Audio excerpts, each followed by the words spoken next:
కామోద్వేగంతో చతుర్వేద పాండిత్యరుషులమైన మా భార్య ఎదుట నగ్న రూపంతో కామ వికార వికృత చేష్టలు చేస్తున్న నీకు ఇదే మా శాపము. ఏ అంగంతో అయితే కామ వికార వికృత చేష్టలు చేస్తున్నావో ఆ అంగం తెగిపడునుగాక.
వాయుదేవా, వర్ణదేవా, అగ్నిదేవా, ఎందులికి కలవరపాటు? బ్రహ్మదేవ, భూమి కంపించిపోతుంది. ఒక పురుషాంగం ఎక్కడ నిలిస్తే అక్కడ దహించి వేస్తుంది. బ్రహ్మదేవ, శ్రీ మహావిష్ణుల వారికి స్వాగతం. వైకుంఠం దద్దరిల్లుచున్నది, పాలసముద్రం ఎగిసిపడుచున్నది. ఎందులకి వైపరీత్యము? యమహో యమ. నరకలోకాధిపతి యమధర్మరాజుల వారికి స్వాగతం. బ్రహ్మదేవ, యమలోకం అదిరిపడుచున్నది. ఎటు చూసినా అగ్నిజ్వాలలు ఎగసిపడుచున్నవి. యమకింకర్లు సైతం భీతిల్లుచున్నారు. ఈ వైపరీత్యమునకు గల కారణమేమి బ్రహ్మదేవా? శరణు శరణు బ్రహ్మదేవా. బ్రహ్మదేవ, మా గృహిణీలను మా గృహంలోను విడిచి వెళ్ళగా పరమశివుడు మా భార్యలతో నగ్నరూపుడై అసభ్య వికార వికృత చేష్టలు చేసినందులకు మేము ఆగ్రహముతో ఆ పరమశివుని అంగము తెగిపండుగాక అని శపించితిమి. ఆ అంగం ఒక చోట స్థిరముగా ఉండక ముల్లోకాలకు శాంతి లేకుండా చేయుచున్నది. జ్ఞానము కలిగిన బ్రాహ్మణులైన మీరే ఇటుల చేసితిరి. మేము శపించుటే అన్యాయమైతే పరమశివుడు పరుల భార్యలను ఆశించుట న్యాయమా? ఆ అంగం శక్తిని మేము ఆపలేకపోవచ్చున్నాం. మీరే పరిష్కార మార్గము చూపండి బ్రహ్మదేవా. ఆ అంగము యొక్క శక్తి ప్రళయాన్ని ఆపగలిగే ఏకైక శక్తి ఆదిశక్తి పార్వతీదేవి. మీరు శివనామస్మరణతో పార్వతీదేవికి పూజలు అందించి ఆమెను ప్రసన్నించుకొని శరణు వేడండి. ఏమని బ్రహ్మదేవా? ఆ పార్వతీదేవిని యోని అవతారం ఎత్తి ఆ పరమశివుని అంగమును ఎత్తి పట్టుకోమని చెప్పండి. అప్పుడు ఆ అంగం శాంతిస్తుంది, సర్వలోకాలకు శుభం కలుగుతుంది. ఓం నమః శివాయ. ఓం నమః శివాయ. ఓం నమః శివాయ. ఓం నమః శివాయ. శివాయ. ఓం నమః శివాయ. ఓం నమః శివాయ. ఓం నమః శివాయ. ఓం నమః శివాయ. ఓం నమః శివాయ. ఓం నమః శివాయ. ఓం నమః శివాయ. అమ్మా పార్వతీదేవి, మమ్మల్ని రక్షించండి అమ్మా. పరమశివుని అంగం సర్వలోకంలో ఎవరికి శాంతి లేకుండా చేయిచుందమ్మా. నీవు మా కోరికను మన్నించి నీవు యోని అవతారం ఎత్తి ఆ పరమశివుని అంగం స్థిరముగా ఉంచుము తల్లి. భక్తులారా, మీ యజ్ఞ యాగాదులకు మెచ్చి మీ కోరికను మన్నించి నేను యోని అవతారం ఎత్తి శివుని అంగమును ఎత్తి పట్టుకొనేదను. ఇక చాలు, ఆపే. నేనేమీ నా సొంత మాటలు చెప్పడం లేదు, మీ గ్రంథంలో ఉన్నదే చెప్తున్నా. అయినా నా వల్ల కాదు, ఆపే. సరే సరే, విజువల్స్లోనికి వెళ్ళకు, జస్ట్ ఆడియో మాత్రమే విను. ఆ తరువాత పార్వతీదేవి యోని అవతారం ఎత్తి ఆ శివుని లింగాన్ని యోనిలో పెట్టి ఎత్తి పట్టుకుంది. అలా నువ్వు పూజించే ఆ శివలింగం ఆవిర్భవించింది. అంటే శివలింగంలో పైన ఉన్నది పురుషాంగం, కింద ఉన్నది స్త్రీయాంగమా?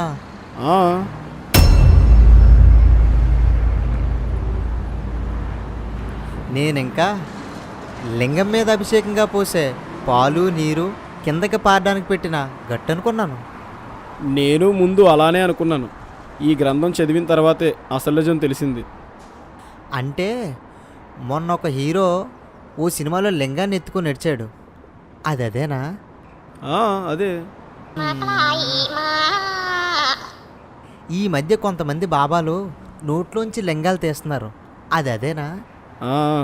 లింగాలు కాదు, అంగాలు, అదే. అబ్బా.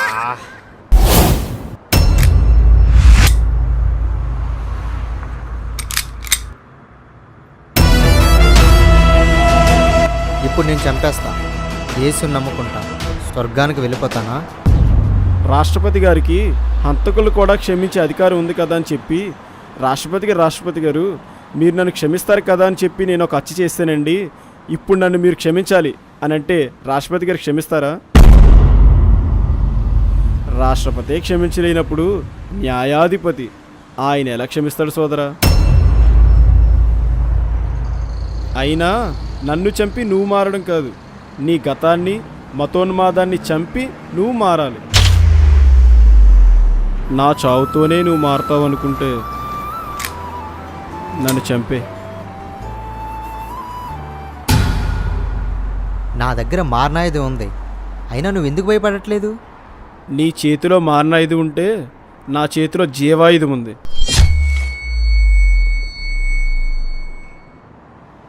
నీ మారణాయుధం ప్రాణం తీస్తుంది, నా జీవాయుధం జీవాన్ని పోస్తుంది. ఒక చెట్టుని పూజించొద్దంటావు, ఒక పుట్టని పూజించొద్దంటావు, ఒక విగ్రహాన్ని చేసుకోవద్దంటావు, మరి దేవుడిని నేను ఎలా ఆరాధించాలి? ఆత్మతోనూ సత్యముతోనూ దేవుడిని ఆరాధించాలి. మీ గ్రంథాలే చెప్తున్నాయి కదా. ఇవిగో ఉపనిషత్తులు. మైత్రోపనిషత్తు 2వ సూక్తము 27వ మంత్రం యొక్క భావం ఏంటంటే, రాళ్లతోనూ లోహములతోనూ మనులతోనూ మట్టితోనూ చేయబడిన విగ్రహములను కాక తన హృదయమందుని పరమాత్మనే పూజించవలెను. మోక్షము చేరగోరువాడు బాహ్యమైన పూజలు విడిచిపెట్టవలెను. ఇంకా చాలా ఉన్నాయి విగ్రహారాధన తప్పు అని.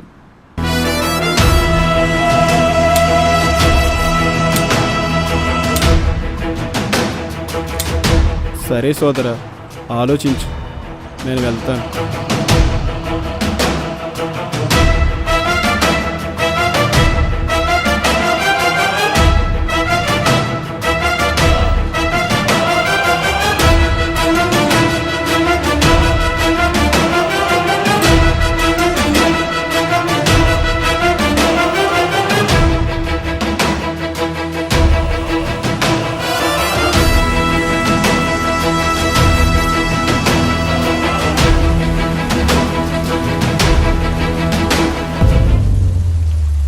ఇన్నాళ్ళు నేను పూజించింది నిన్న.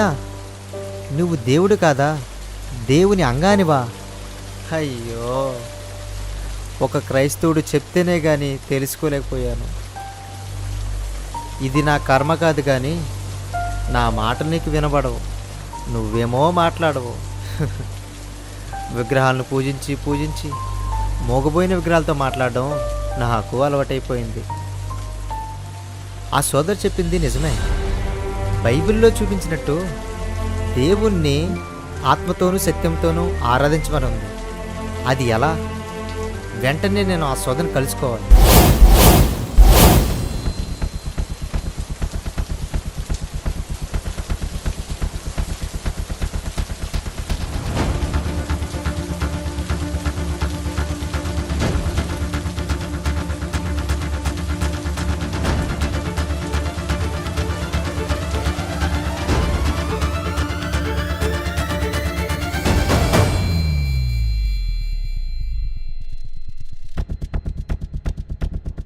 సోదరుడు ఎటు వెళ్ళిపోయాడు?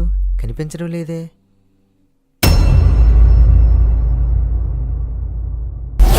ఓహో, 3 మేకలు 2 చెక్కలన్నమాట.